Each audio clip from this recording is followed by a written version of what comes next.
back to the Black Investors Podcast. This is Courtney. Z Ross here. What's going on? And today we are at the Power Networking Conference in Houston, Texas, 2023. We have a special guest. I'm going to let Z do the introduction today. Mr. Jason Fenwick. I got so many nice things to say about this gentleman right here. I mean, I'll give you a couple short stories. He's handled a lot of things for me, from getting my own businesses started, from writing contracts that I've raised hundreds of thousands of dollars for. But one thing that I just thought about this morning, when me and Jason first hooked up, he took a day or a couple days away from his busy schedule, and he walked with me into different businesses and helped show me how to do sales with different businesses. I forgot about that. Yeah. Town Center, man. Wow, I forgot all about that. So whatever he needs, I mean, like, me and Courtney have a relationship. That's the relationship. Wow, me and Jason I forgot all about that. Jason is like, anything that I can do for Jason, I'll do it. That's our. Well, now that I know that, I'm going to take advantage. Now you really got some. I got some needs. Yeah. So we'll get it started. Let Jason tell us about yourself. What do Wow. do What's funny is before I jump into me, that really is my attitude towards business.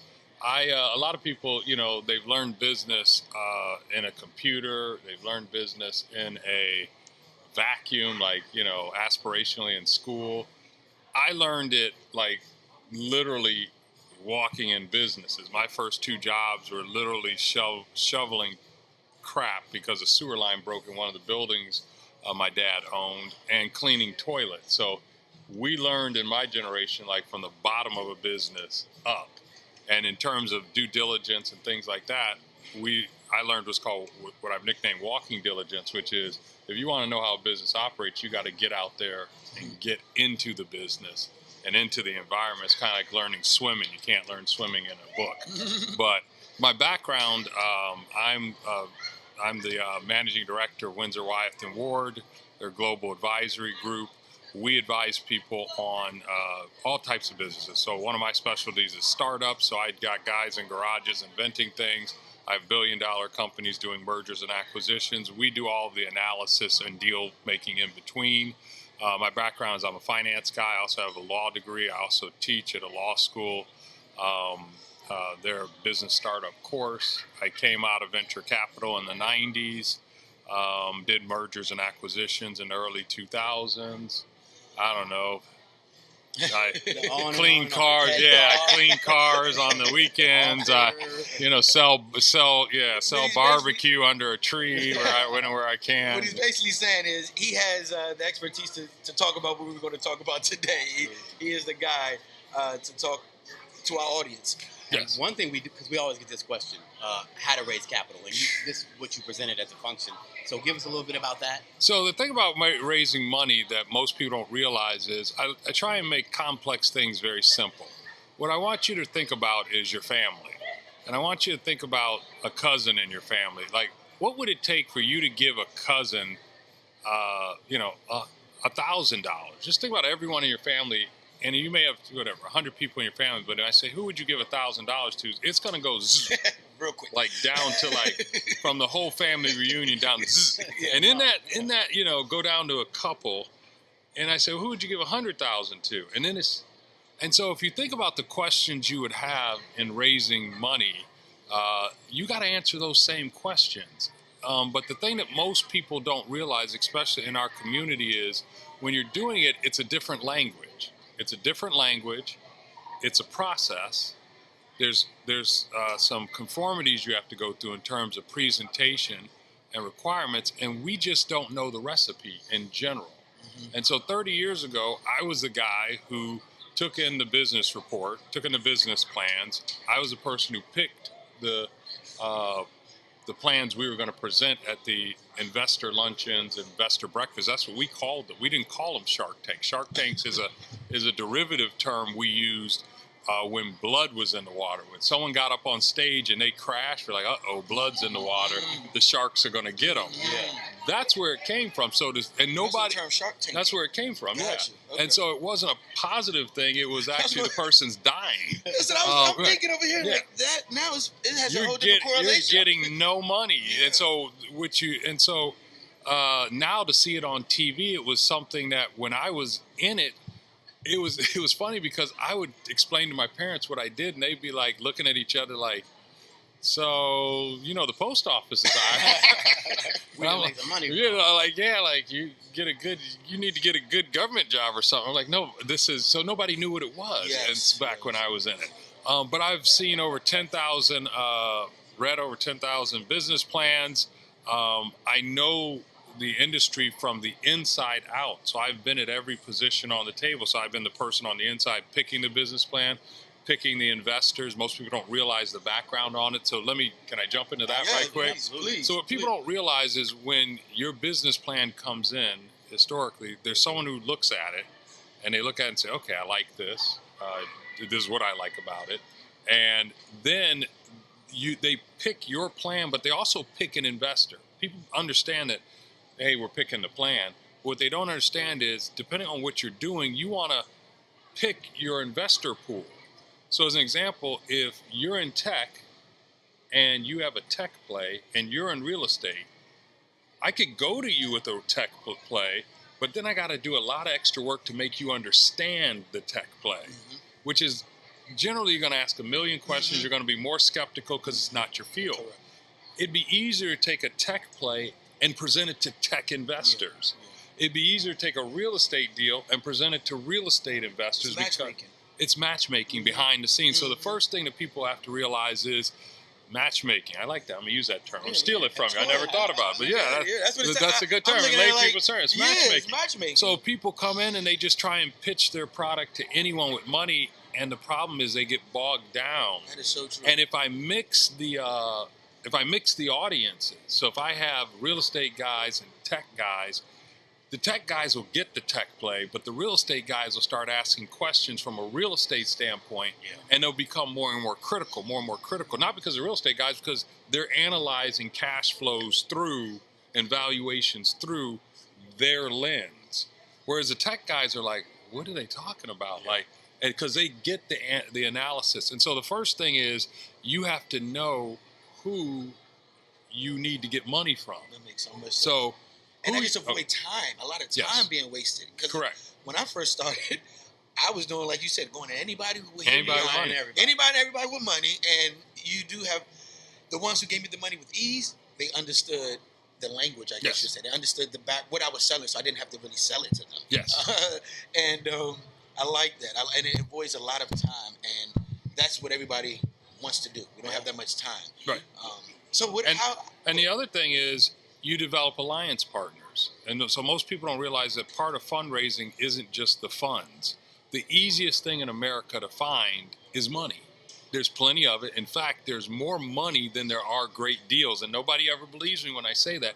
But if you look at the reports, you talk to people who are doing it, they have raised more money for deals. They are scrambling now to find quality deals, not crap deals, quality deals. And there's more money out there that's sitting on the sidelines waiting to be deployed. But when you do find the right partner, you don't want just money because it's the easiest thing to find. What you want is expertise. What you want is connections. You want someone who's what we call an alliance partner. An alliance partner is someone who can open doors for you, who will go the extra yard for you, who will provide extra services just by virtue of just knowing them. So as an example, if I'm doing something, let's say my alliance partner we're in a hotel, they can provide me with a room to present. They can provide me with a room, a corner like this where we're, you're able to set up. Mm-hmm. They can provide me with meeting space. They may know the people in the area. Other things other than money. Right. Yes. And as you get, the issue is, as you get further into the startup, once you have the money, and the guys with the money realize this, is once we take away money as your issue, you realize there are a whole lot of other issues before the business becomes successful. And so that's another mistake people make is when they go in these talks, they're so focused on the money, money, and getting the money and getting the money. And they're like that. The guys with the money are like, yeah, I got Mark Cuban ain't worried about, and on the show, his money. Yeah, I got the 200,000. Tell me what happens after that. And if you keep telling me the problem's going to be solved with money, what it tells them is you don't understand your business. Because you'll throw money at a problem first before you actually think through the resources of it. Go ahead. Damon John wrote a book about that. before you get the money. Before you get the money, right? Yeah. That's it. And the other thing is, investors look at who you run with. So if you have alliance partners and you have people that can push your business forward, they look at that because that's their question. Like, well, who else is involved? And what you may think is there's asking is like, well, who else gave me money? They're not asking like for the person's name. They'll get that. But what they're asking for is what's their background? How will that help the enterprise? How would it help the whole machine? The whole machine move forward, right? And that's what, like you said, that is what they do on Shark Tank. They're never asking about the money because, as you say, I have the money. I mean, that's not the problem. Where's your marketing? What about your supply chain? They ask all these other questions. Other questions, right. And so wow. I did a presentation last night, and someone came up to me today, and they pointed at me, and they used a line that I stole from Jay-Z, which was, I got 99 problems, but funding ain't one.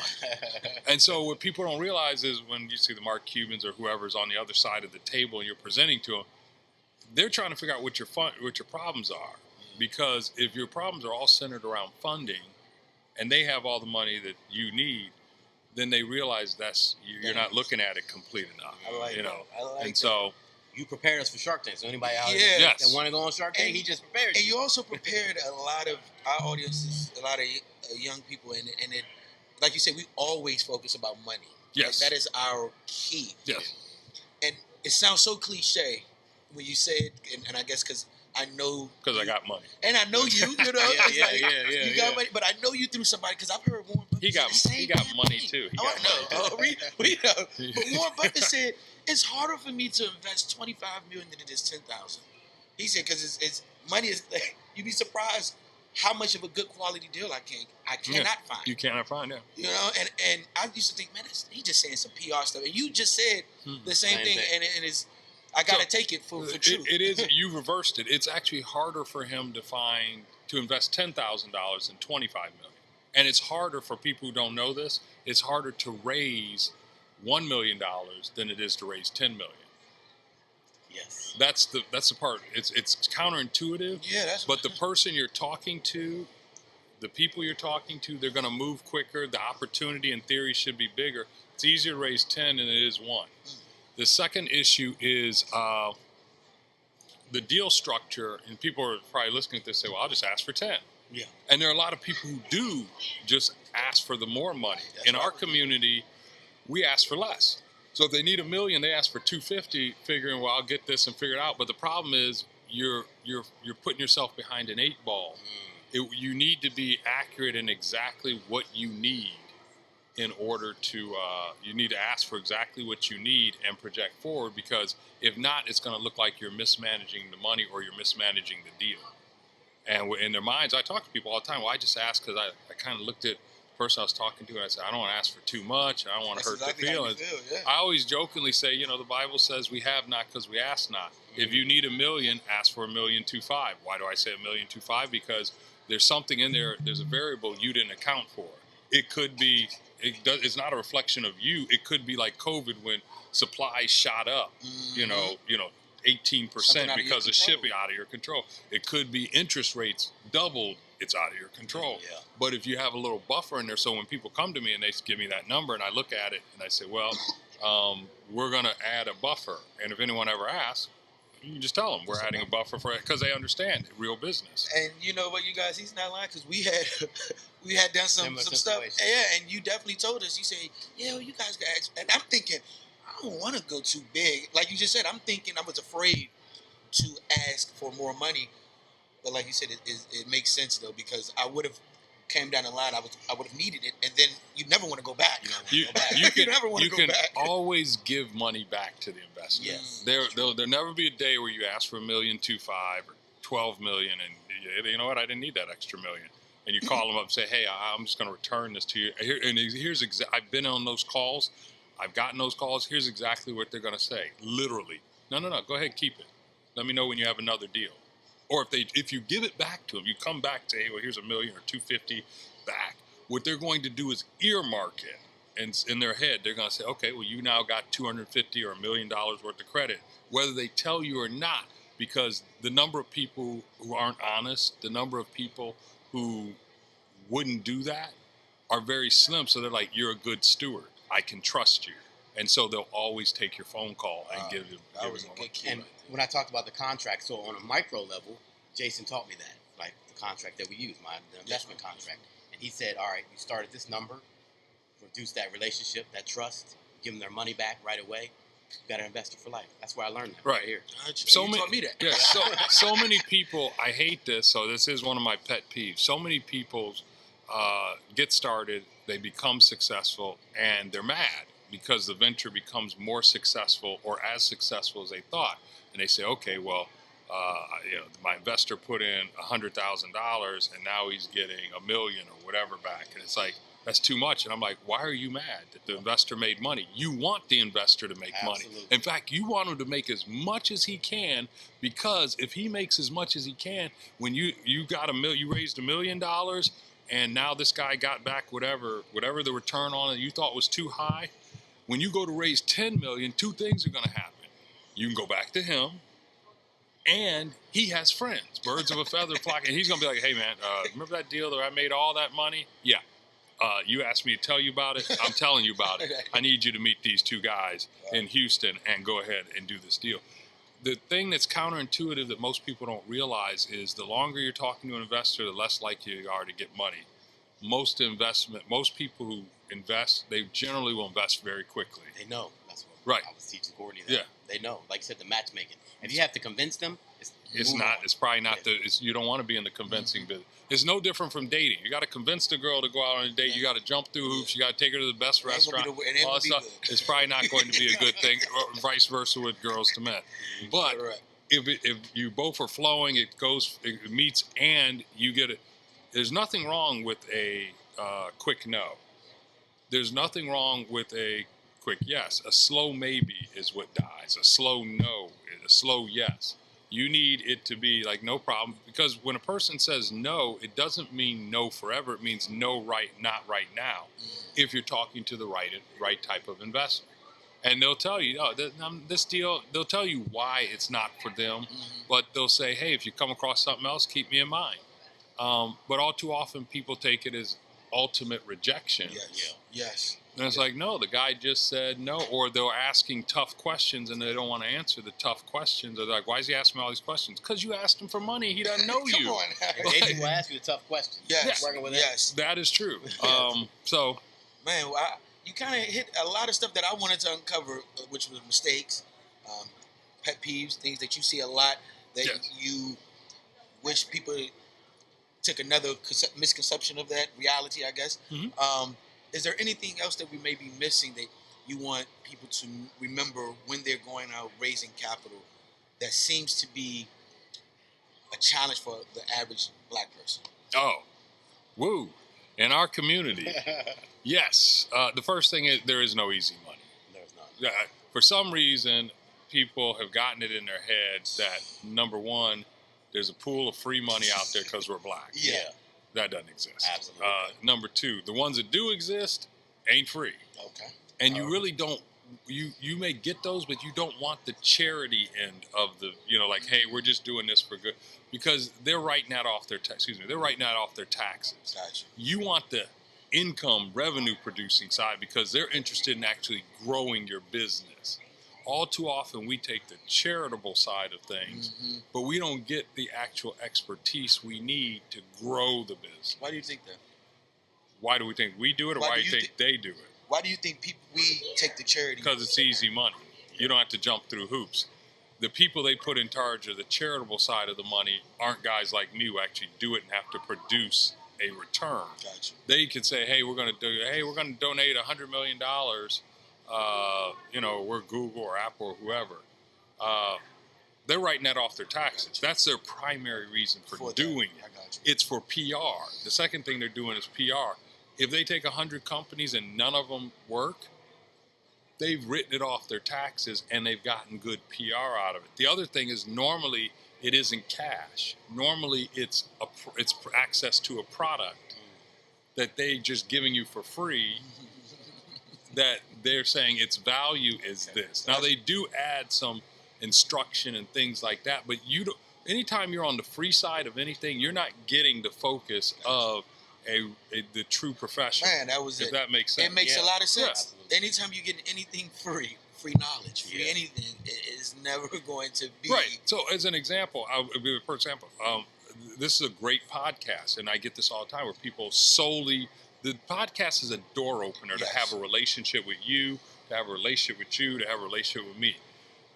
But this isn't the end-all, be-all of the knowledge on raising money or what you see on YouTube or whatever. At some point, you're going to need to engage a professional. I can look at a plumbing video all I want and try and tinker with plumbing at a very low level, but I'm not going to be able to do what I need to do looking at plumbing.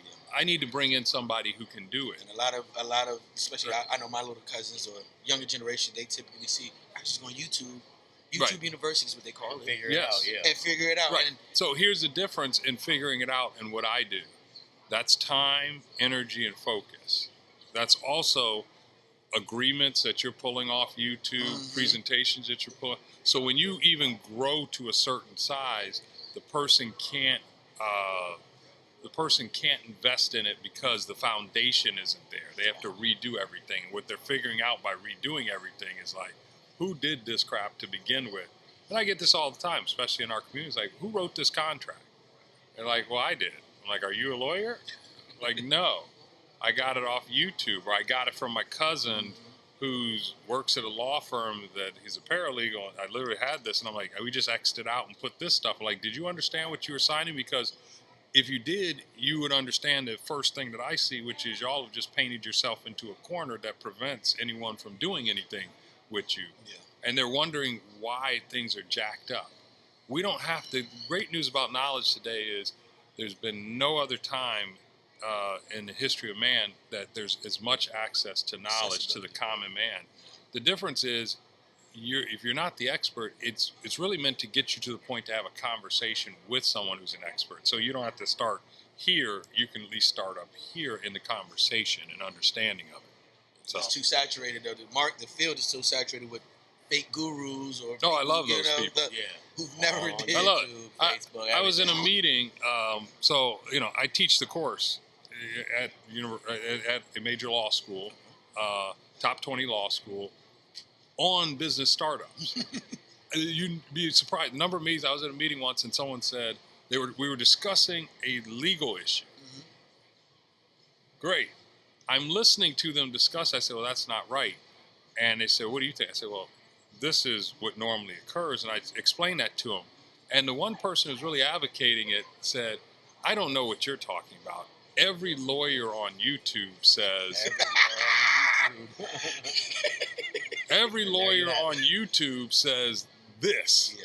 You're saying this. And I said, well, I have two responses to that. Now, the whole room stopped and looked at me like, what you gonna do? Like my credentials are That's on the line. That's what I was going to say, yeah. What you going to do to the YouTube lawyers? What you going to do? And so I just looked at it. I said, well, I have two responses. The first thing is I'm responding to this set of facts with this business that you all are discussing in this room.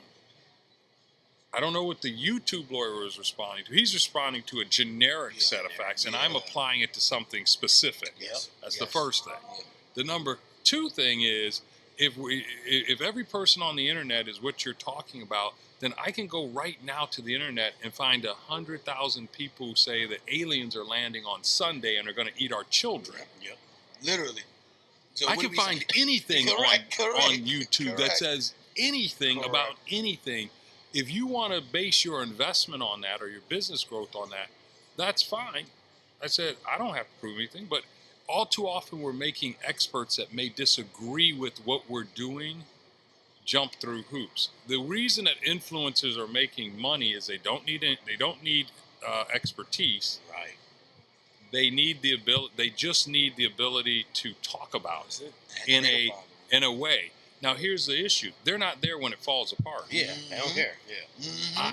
I am. The second thing is because they don't have a license in anything, they don't have any credentials in anything. If you fail listening to them, they're like, well, I'm not a lawyer. I'm not your CPA. No accountability. I'm not this, that. Right. You're just out of luck. Whereas the professional does have, at times, a vested interest in it. And that's not knocking influencers because I think they play a role on highlighting different developing things. It's like you said, this whole thing was created just to create a spotlight. then you were supposed to go to the next level.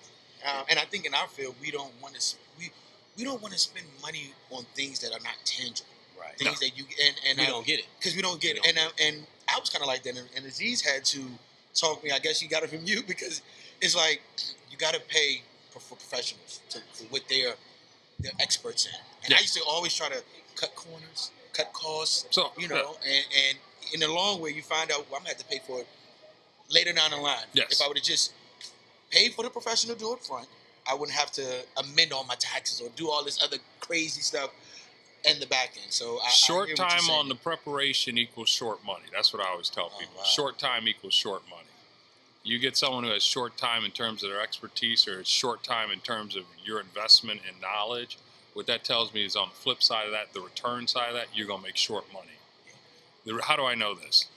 Other than 30 years plus experience, just in every single field where you cut corners, you just end up paying more in the long run. But the people who invest in whether it's good equipment, good, I'll give you a perfect example. When I first came out of college, my mother told me, buy a good mattress and a good set of pots and pans.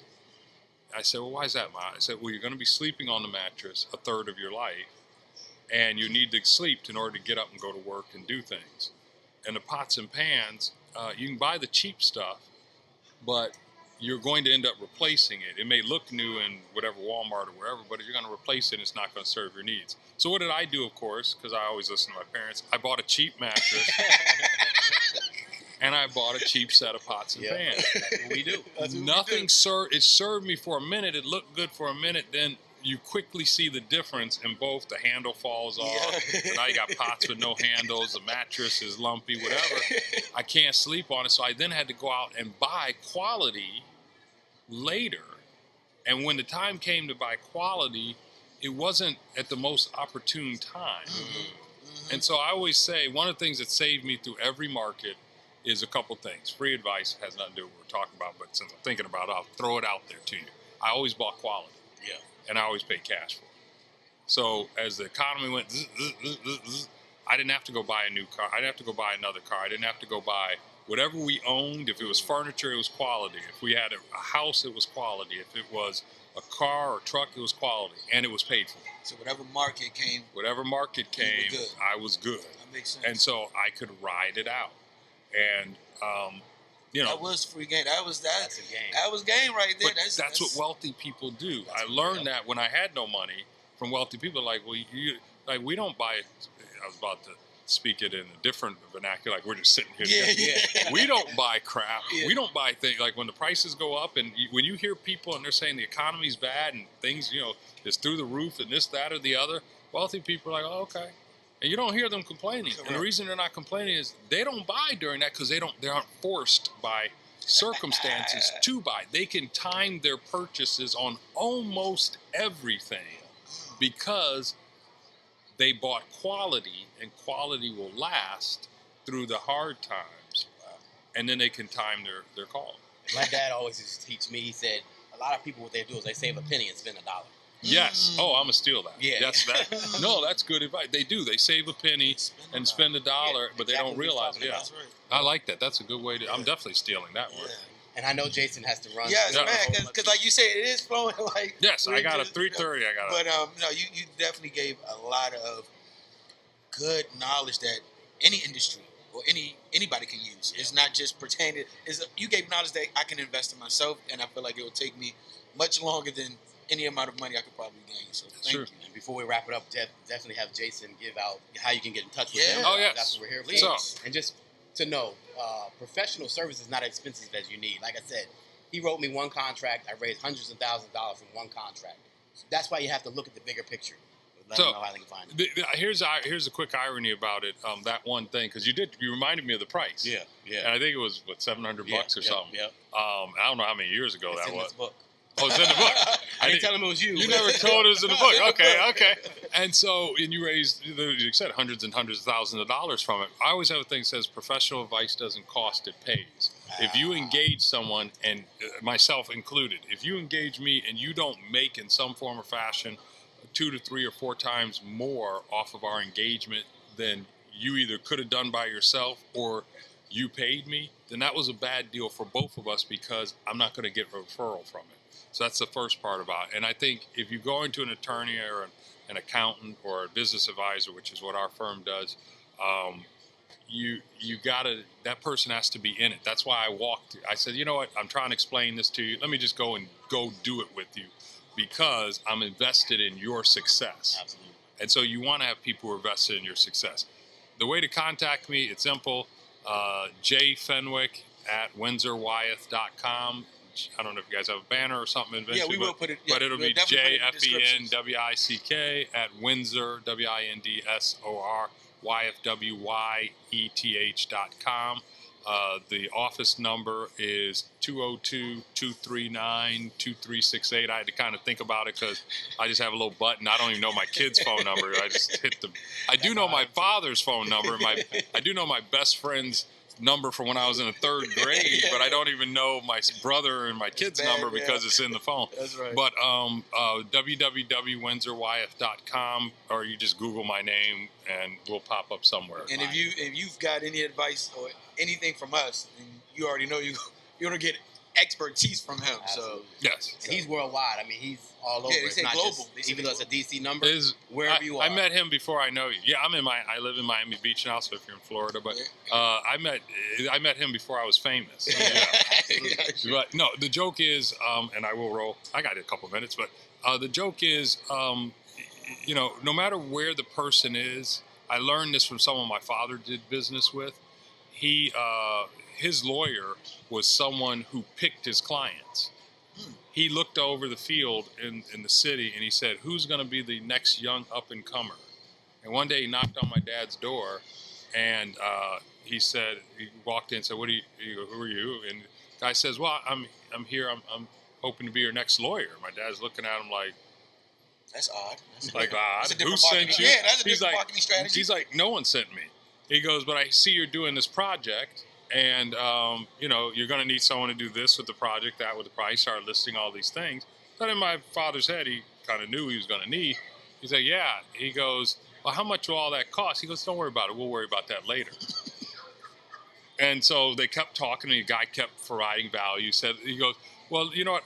Tomorrow I'm going to call this person and take care of this for you. And tomorrow I'm going to call that person and do these different deals. And my dad's, well, yeah, I haven't hired you. He goes, yeah, don't worry about it. We'll worry about that later. Let me just do these couple things for you and do this.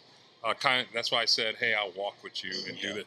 And because I saw you were going to become something, a powerhouse. I appreciate that. So when you do, I'm going to be calling you then. One more way. But the moral of the story was, my dad the next day was like talking to some people. He goes, this kind of crazy guy. Do you know this guy named Frank? And he gave his last name, and the whole room stopped. And like, Frank so-and-so came and saw you? Like, yeah.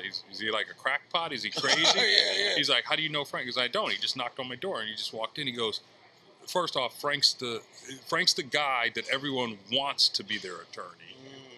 He picks his own people, and for some reason he picked you. And so, which means, and my dad was like, why'd you pick me? He goes, well, I saw you were an up-and-comer in this area, in this community. And I didn't have any clients in that community. And so, in the beginning, Frank did a lot of work. Over time, Frank was well compensated. Yeah. But as my father grew, Frank grew. And I remember the retainers and the way Frank did business. It was not the normal relationship with a client that you see nowadays and you knew then, where it was like a project by project. Yeah. He was an advisor. He was there to have conversations. He invested a lot early but Frank picked winners. He was more like Frank, his right-hand man. He's right. He was advisory board and a number of things. But here's the difference. Frank picked winners. Frank wasn't picking someone that made him jump through hoops.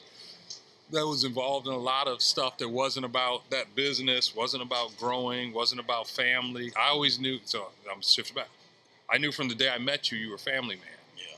Your family was important to you. Absolutely. I knew why you were doing what you were doing was to build not only wealth to take care of your family, of which one of your boys is sitting there, and take care of your wife, but that's what you talked about. So I knew that money, that time, that energy wasn't going to go to the racetrack, wasn't going to the casino, wasn't going to a bar, wasn't going over here. It was going into these children, into this house. That's what I was investing in. Because if you do well, our community does well. Absolutely. Now, I meet people all the time. I just am old-fashioned.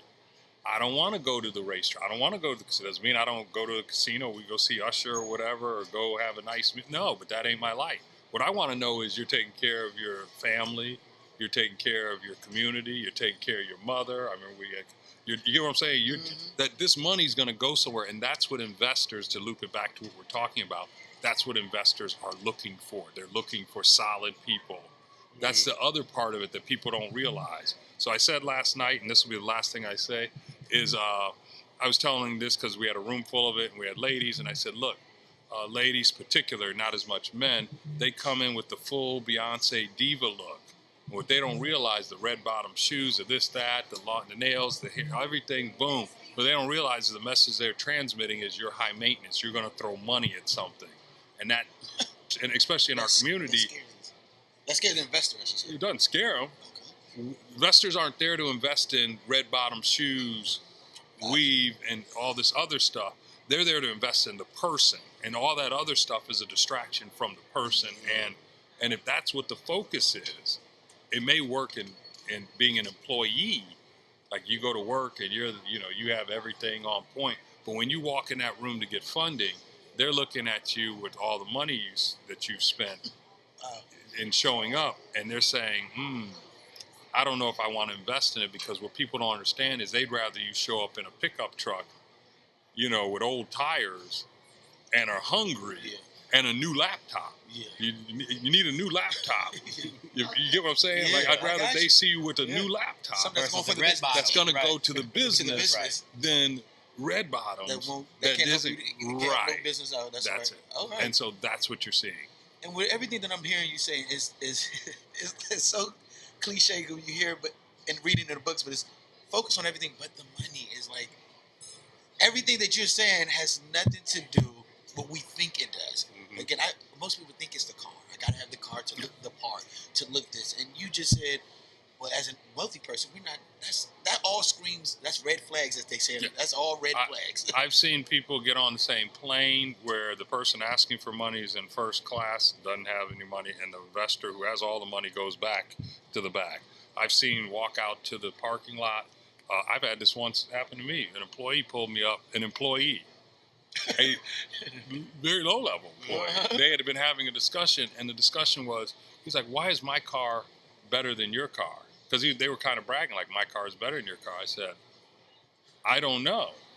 Like, I own the company, so it doesn't matter. That's what I'm saying. I don't know. Doesn't matter, right? Right. And they were talking about my tennis shoes, which my tennis shoes were from Payless. Yeah. And they were like, why are I'm like, I don't know. That should bother you. It doesn't bother. It doesn't bother me. I own the company. It should bother you. Yeah. Your shoes cost more than mine. CEO of the company. Right. Yeah. But what they don't know is, like, I looked at doing a deal trying to buy Payless when it was in bankruptcy, when it started shedding the assets and get the brand. But they're not thinking. They're wondering. They're like, you can wear Payless shoes. They're like, I'd still be wearing Payless shoes if they were in business today. But I've seen that so many times, and what people don't know is they don't realize that's why they're not getting funded. That's a nugget right there. If you don't know nothing else, you got it. I got to go upstairs, gentlemen. Thank you for inviting me again. Always. I'll do it again. You guys, we've enjoyed it. You guys do a great service. Thank you. It was a great episode, you guys. So please, again, follow Jason and like and subscribe us. And remember, it's two things we're going to stay in. That's black and investors. Peace. That's a nice.